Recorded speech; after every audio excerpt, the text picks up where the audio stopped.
Hello, আসসালামু আলাইকুম। Welcome to Julia's Kitchen. আশা করি সবাই ভালো আছেন। আলহামদুলিল্লাহ, আমরাও সবাই ভালো আছি।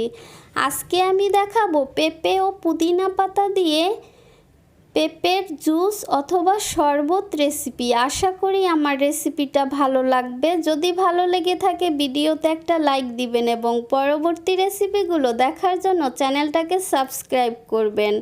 আর যারা সাবস্ক্রাইব করেছেন তাদের সবাইকে অসংখ্য অসংখ্য ধন্যবাদ। চলে যাচ্ছি প্রস্তুত প্রণালীতে। এখানে আমি একটা পাকা পেঁপে নিয়েছি। একটু ভালো পাকা এই ধরনের পেঁপে নিলেই ভালো হবে জুসটা। আমি এটার অর্ধেক পরিমাণে নিব। আমি টুকরো করে কেটে নিয়েছি পেঁপে কাটার পরে যে সাদা একটা আবরণ থাকে সেটা ফেলে দিবেন, তাহলে আর তিতা লাগবে না। এখন আমি একটা ব্লেন্ডারের জগ নিয়েছি, দিয়ে দিচ্ছি কেটে রাখা পেঁপে।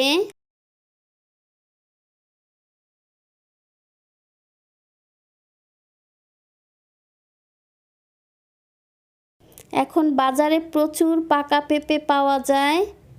দিয়ে দিচ্ছি 6 টেবিল চামচ পরিমাণে চিনি। এখানে মিষ্টিটা যে যার পছন্দ মতো কম বেশি দিতে পারেন। দিয়ে দিচ্ছি ফ্রেশ পুদিনা পাতা। দিয়ে দিচ্ছি 1/3 চা চামচ পরিমাণে সাদা গোলমরিচ গুঁড়া। দিয়ে দিচ্ছি 2 গ্লাস পরিমাণে পানি। আসলে বাসায় তৈরি করে খেলে আমরা অতটা পাতলা করি না, একটু ঘনই করি। বাহিরে তো খেলে একদম পাতলা হয় জুসটা। এটা ব্লেন্ড করা হয়ে গিয়েছে। এখন আমি পরিবেশন করে দেখাচ্ছি। এটা চাইলে আপনারা পুদিনা পাতা এবং গোলমরিচের গুঁড়া বাদ দিয়েও তৈরি করতে পারেন।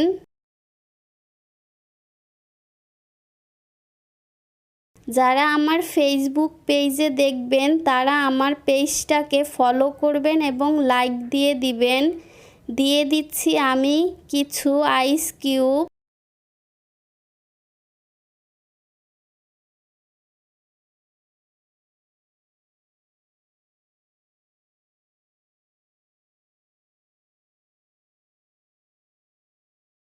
যদি আমার রেসিপিটা ভালো লেগে থাকে তাহলে লাইক, কমেন্ট এবং শেয়ার করবেন ফ্যামিলি ফ্রেন্ডসদের সাথে এবং চ্যানেলটাকে সাবস্ক্রাইব করে পাশে থাকবেন।